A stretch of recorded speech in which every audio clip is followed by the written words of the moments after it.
잘 알지도 못하면서라는 제목으로 하나님 말씀 증거하도록 하겠습니다. 사회생활을 하다 보면 많은 사람들을 만나기 마련입니다. 세상에는 참 다양한 기질과 성향을 가진 사람들이 존재합니다. 많은 사람들 중에는 꼭 몇 명은 잘 알지도 못하면서 쉽게 판단하고 말하는 사람이 있습니다.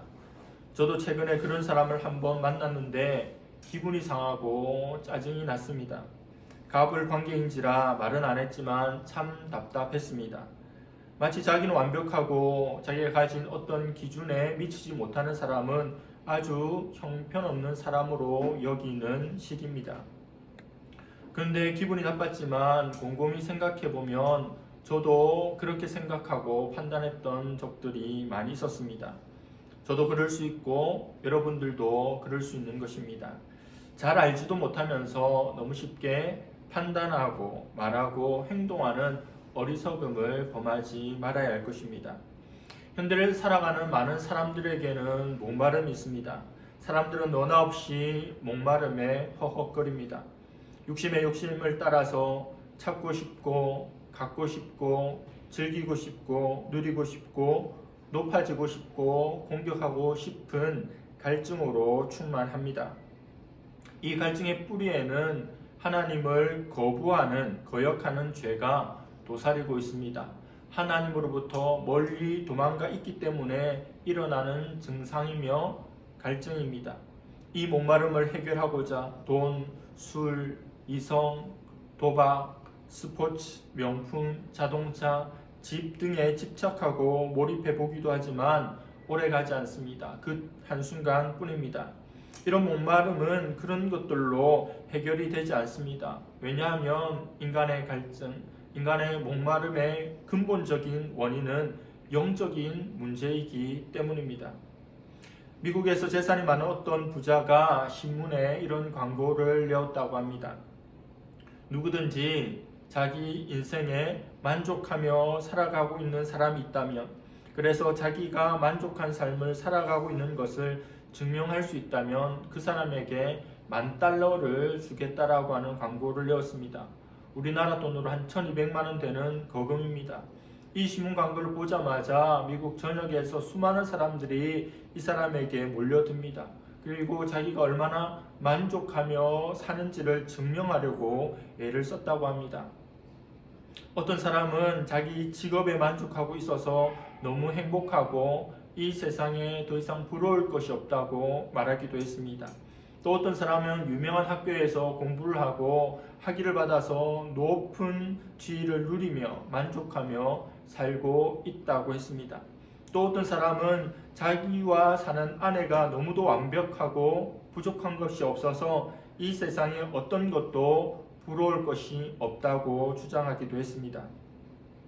그런데 상금을 타려고 몰려들었던 수많은 사람 중에 상금을 타간 사람은 한 명도 없다고 합니다.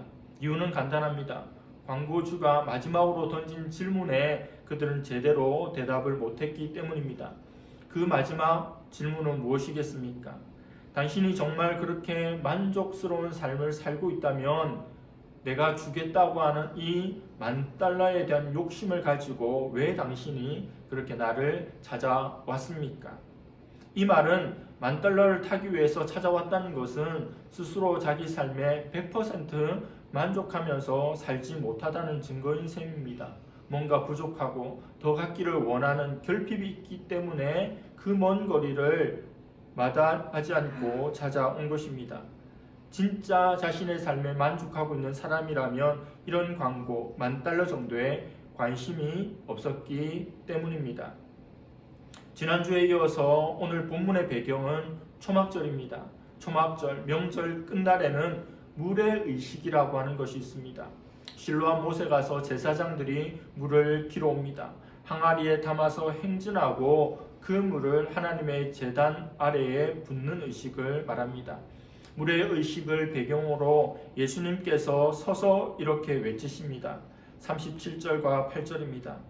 명절 끝날 곧 큰 날에 예수께서 서서 외쳐 이르시되 누구든지 목마르거든 내게로 와서 마시라.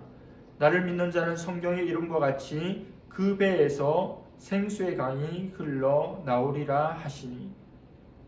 이 얼마나 장엄한 메시지입니까? 얼마나 오랫동안 기다려온 복음입니까? 그 자리에는 하나님이 사람의 모습으로 와 서 계셨습니다.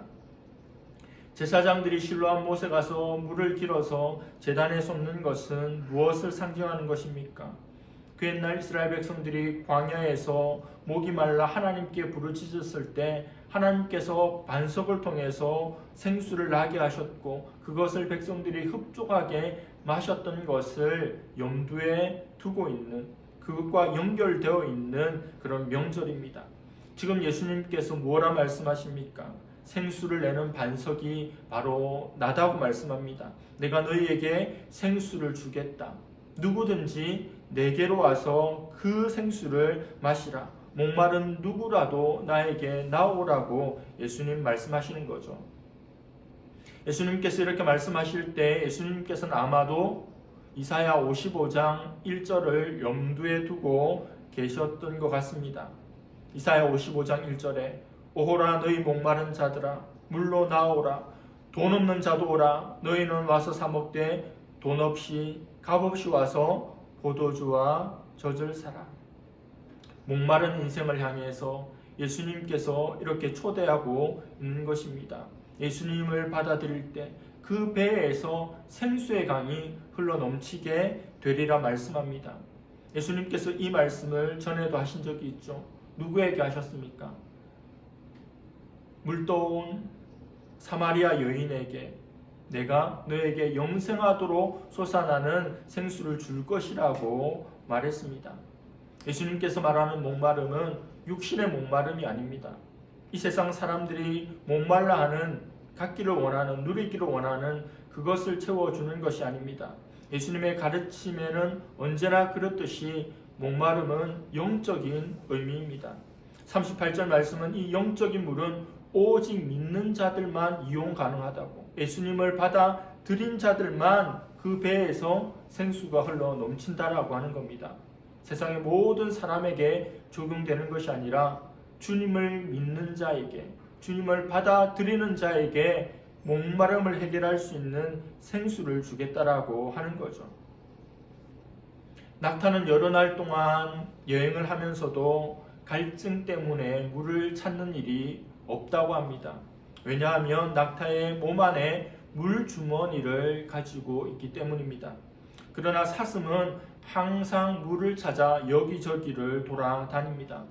몸 안에 물을 저장할 수 있는 저장 공간이, 주머니가 없기 때문입니다. 우리 인간은 생수의 근원이신 예수님을 믿고 예수님을 받아들이고 예수님을 모시면 이런 갈증이 없이 살아갑니다. 그러나 그 마음에 하나님이 없다면 언제나 목마를 수밖에 없고 자신의 방법으로, 자신의 생각대로 그 목마름을 해결하려고 하지만 점점 더 갈증이 심해질 뿐입니다. 아무리 목마르다고 바닷물을 마시면 안 되지 않습니까? 물을 마시는 순간, 마시자마자 또 마시면 마실수록 바닷물은 우리 인간들에게 더 큰 목마름을 줍니다. 이 세상에 가지기를 원하고 누리기를 원하는 것들 한두 번 가지고 또 그러한 것이 우리의 목마름을 해결해 주는 것 같지만 끊임없는 더 큰 목마름으로 나아가게끔 만든다고 하는 겁니다. 예수님을 만나는 모든 인생들에게는 하나님의 복이 임합니다. 예수님을 만나고 예수님을 믿는 그들에게 하나님은 선물을 주십니다. 하나님께 주시는 선물, 가장 좋은 선물, 그것은 무엇입니까? 흘러나오는 생수의 강입니다. 이 생수의 강을 성령이라고 말씀합니다. 39절에 이는 그를 믿는 자들이 받을 성령을 가리켜 말씀하신 것이라. 기도를 가르치신 예수님께서 가장 좋은 것을 구하라고 했을 때 그 가장 좋은 것은 바로 성령입니다. 하나님입니다. 하나님을 내가 만나는 것, 하나님을 모시는 것, 하나님을 누리는 것, 하나님과 함께 살아가는 것이 우리 인생들이 받을 수 있는 가장 크고 놀라운 선물이라는 거죠. 내 속에 성령이 있고 내 속에 생수의 강이 흘러 넘치는 사람은 언제나 기쁨이 있습니다. 짜증날 일이 많고 힘든 일이 많은 이 세상이지만 성령 하나님께서 내 속에서 역사하시는 사람은 기쁨을 가지고 일한다는 거죠. 무슨 일을 하든지 그는 피곤하지 않습니다. 기쁨으로 감당할 수 있기 때문이죠. 성도의 삶이라고 하는 것은 생수가 흘러 넘치는 삶이라 할 수 있습니다. 성도는 어떤 것을 쥐어 짜내는 것이 아닙니다. 기름을 짜내듯이 억지로 하는 것이 아니라 흘러 넘치는 인생을 살아가야 합니다. 그것을 무엇이라고 합니까? 넘치는 삶을 충만이라고 합니다. 신앙생활 하면서도 종지처럼 그렇게 성령을 모시고 그렇게 겨우겨우 신앙생활 하는 사람이 있고, 또 대단한 그릇처럼 또 강처럼 바다처럼 충만함으로 신앙생활 하는 사람도 동시에 존재합니다. 우리는 충만함으로 신앙생활을 해야 합니다. 예배를 드릴 때도, 선행을 할 때도, 기도할 때도, 전도할 때도, 찬양할 때도 흘러 넘치는 그런 신앙인이 되어야 합니다. 성령 충만이나 넘치는 것을 생각하면 떠오르는 이미지가 있습니다. 영화나 드라마 같은 데서 본 장면입니다. 결혼식이나 특별한 행사를 할 때 잔을 피라미드 모양으로 형식으로 올려놓고 따릅니다. 맨 위에 있는 하나의 잔에 술을 부으면 그 술이 그 잔을 채우고 흘러넘치면 아래에 있는 두 개의 잔에 또 흘러넘쳐서 3개, 4개, 5, 점점 흘러넘치는 그런 장면입니다. 이와 같이 흘러넘치는 충만한 생수의 강을, 성령의 충만함을 누리며 신앙할 수 있기를 바랍니다. 예수님께서 초막절 명절 끝날에 자기 자신이 하나님의 아들로서 오셨고, 또 자기 자신으로 인하여 배에서 생수의 강이 흘러 넘친다라고 하는 놀라운 초대를 하였을 때 사람들의 보인 반응이 다양합니다. 똑같은 것을 보고도, 똑같은 것을 듣고도 그 반응은 제각각입니다. 자기 자신의 프리즘을 통과하고 반응을 보이는 거죠. 또 한 차례 예수님의 말씀으로 인하여 사람들 사이에는 거친 논쟁이 일어났습니다. 이렇게 초막절에 생수라고 말씀하신 주님, 성령을 받으라고 말씀하신 주님, 생수의 강이 흘러 넘칠 것이라고 말씀하신 주님의 음성을 듣고, 그 외침을 듣고 사람들은 여러 가지 반응을 보입니다. 첫 번째 반응은 선지자로 여기는 사람들이 있었습니다. 두 번째는 이분은 그리스도라고 여기는 사람들이 존재했죠. 그리고 세 번째는 그리스도가 아니다라고 생각한 사람들입니다. 그리스도가 아니라고 주장하는 사람들은 어떤 것을 근거로 듭니까? 구약의 예언, 하나님의 말씀을 근거로 듭니다. 메시아, 그들의 왕은 어디에서 태어날 것이라고 예언되어 있습니까? 미가서에 보면 유대 베들레헴에서 태어날 것이다라고 그렇게 예언이 되어 있습니다. 41절 2절입니다. 어떤 사람은 그리스도라 하며 어떤 이들은 그리스도가 어찌 갈릴리에서 나오겠느냐. 성경에 이르기를 그리스도는 다윗의 씨로 또 다윗이 살던 마을 베들레헴에서 나오리라 하지 아니하였느냐 하며, 오늘 설교 제목처럼 잘 알지도 못하면서 내린 그들의 판단입니다. 그들은 크게 3가지 점에서 틀렸습니다. 구주가 베들레헴에서 태어날 것이라고 하는 것은 정확하게 잘 알고 있었습니다. 그런데 예수님께서 베들레헴에서 태어나신 분이라고 하는 것은 몰랐죠. 하나만 알고 둘은 몰랐던 겁니다. 그리고 예수님께서 갈릴리에서 이렇게 많은 활동들을 하셔서 예수님이 갈릴리 사람이 아니냐라고 생각했던 것은 갈릴리에서 사역하시는 것, 흑암 중에 빛을 발하게 될 것이라고 하는 구약의 예언의 성취입니다. 예수님께서 그 지역에서 사역하신 것, 구약의 예언대로입니다.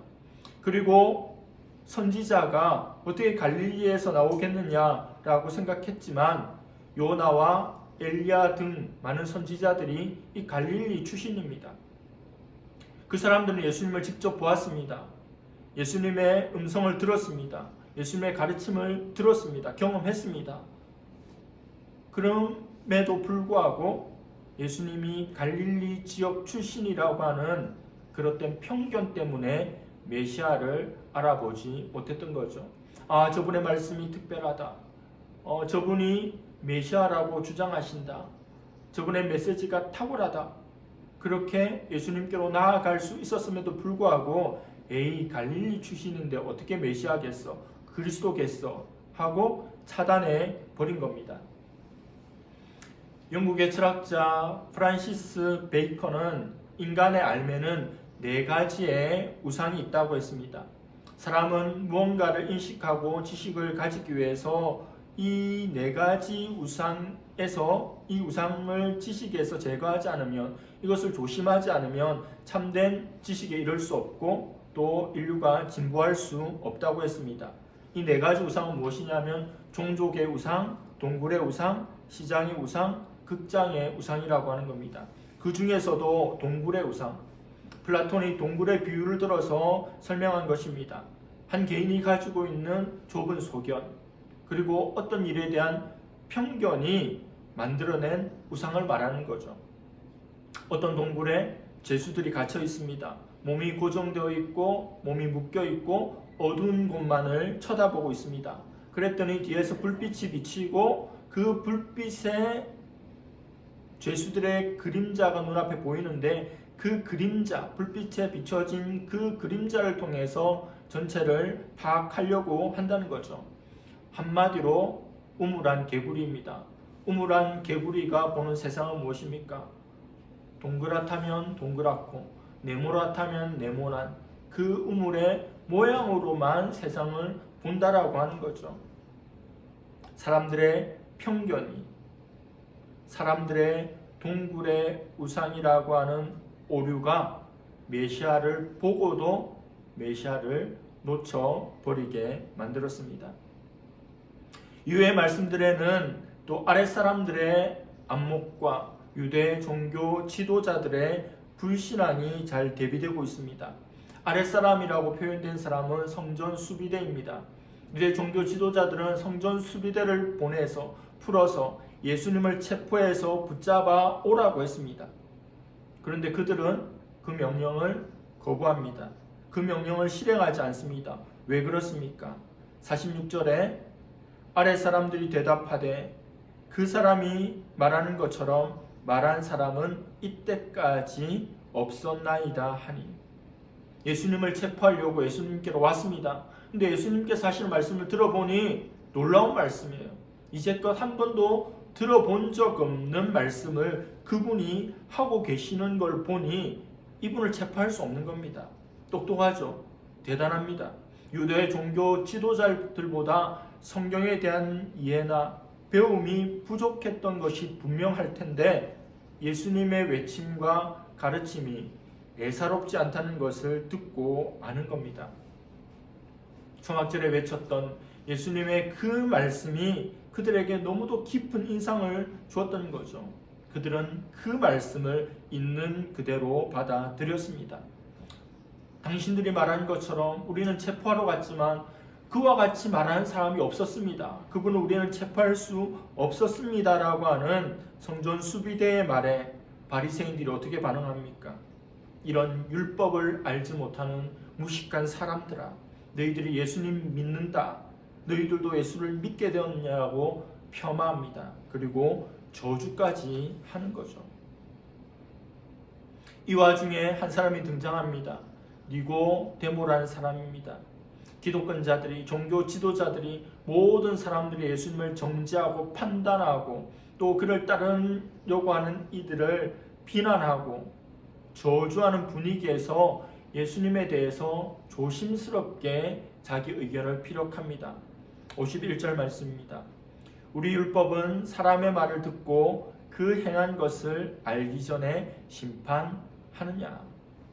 예수님이 하시는 말씀을 듣기 전에, 그가 행한 일 다 보기 전에 그렇게 쉽게 심판하느냐. 그분은 그런 분이 아니니 조금 더 두고 보자라고 하는 뜻입니다. 진리를 말해야 할 때, 예수님을 변호해야 할 때 보이는 모습으로는 좋았습니다. 이 두려운 상황 가운데 이 정도 말하는 거 대단하죠. 그러나 매우 조심스러운 모습입니다. 우유부단함을 버리고 진리 앞에서 당당하고 자신만만했으면 좋았을 것이라는 생각을 해보게 됩니다. 말씀을 마무리합니다. 여러분들은 예수님을 알고 계십니까? 예수님에 대해서 얼마나 알고 계십니까? 여러분들은 성경을 아십니까? 성경에 대해서 얼마나 알고 계십니까? 여러분들은 성도의 삶을 알고 계십니까? 얼마나 알고 계십니까? 잘 알지도 못하면서 다 안다 여기지 않습니까? 대답해보라고 하면 대답도 못하면서 마치 자기는 모든 것을 안다고 생각지 않습니까? 자기가 알고 있는 그 조그만 지식으로 함부로 판단하고 말하고 주장하고 정죄하고 행동하고 있지는 않습니까? 저도 마찬가지입니다. 내가 가지고 있던 작은 생각으로 다른 사람들을 함부로 평가하고 판단하고 있는 일이 없는지 돌아보기를 원합니다. 말씀을 준비하면서 예전에 선교단체에서 훈련받고 또 은혜받고 그 당시에 교회에서 내가 했던 여러 가지 생각들, 표현들이 생각났습니다. 그 선교단체는 이슬람권을 주로 선교하는 선교단체였는데 필리핀 선교에 대해서 굉장히 부정적이었어요. 필리핀에 선교할 이유가 없다. 선교할 필요가 없다. 그곳에는 많은 선교사들이 있으니 다른 이슬람권으로 미전도 종족으로 가라고. 그래서 교회에서 선교 갈 걸 준비할 때 필리핀이란 말만 나와도 알레르기 반응을 일으키고 그 사람들을 정죄하고 판단했습니다. 내가 배웠던 그 한 조각의 지식을 가지고 그렇게 기세등등했던 거죠. 지금 생각하면 너무도 부끄러운 그런 모습입니다. 본질적인 것과 비본질적인 것, 타협할 수 없는 것과 그냥 타협해도 되는, 허용해도 되는 것들을 분별할 수 있는 지혜가 있기를 바랍니다.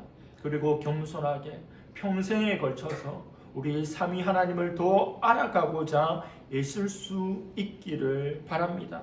또 성도로서의 합당한 삶을 살기 위해서 부단하게 노력하고 또 기도하고 애쓰고 힘쓰는 저와 여러분들 될 수 있기를 간절히 바랍니다. 기도하겠습니다. 하나님 아버지, 초막절 명절 끝날에 예수님께서 자신을 생수라고 하시고 또 자신을 믿는 자는 그 배에서 생수의 강이 흘러 넘칠 것이라고 하는 복음의 말씀을 전하였을 때 수많은 사람들이 자기가 가진 지식과 편견으로 말미암아 또 기득권으로 말미암아 그 예수 그리스도를 배척하는 것을 보았습니다. 하지만 예수님을 그리스도라 여기며 또 다른 이들도 공존하는 것을 보았습니다. 하나님 잘 알지도 못하면서 함부로 판단하고 말하고 정죄하고 행동한 우리의 어리석음이 있다면 용서하여 주시고 내 주 예수 그리스도를 또 삼위 하나님을 알아가기를 더욱 힘쓰게 하여 주시고 주님을 믿는 자로서 그 배에서 생수의 강이 흘러 넘치는 자로서 합당한 삶을 추구하며 겸손히 주님을 섬길 수 있는 우리 모두가 되게 하여 주시옵소서. 감사드리며 예수님의 이름으로 기도드립니다. 아멘.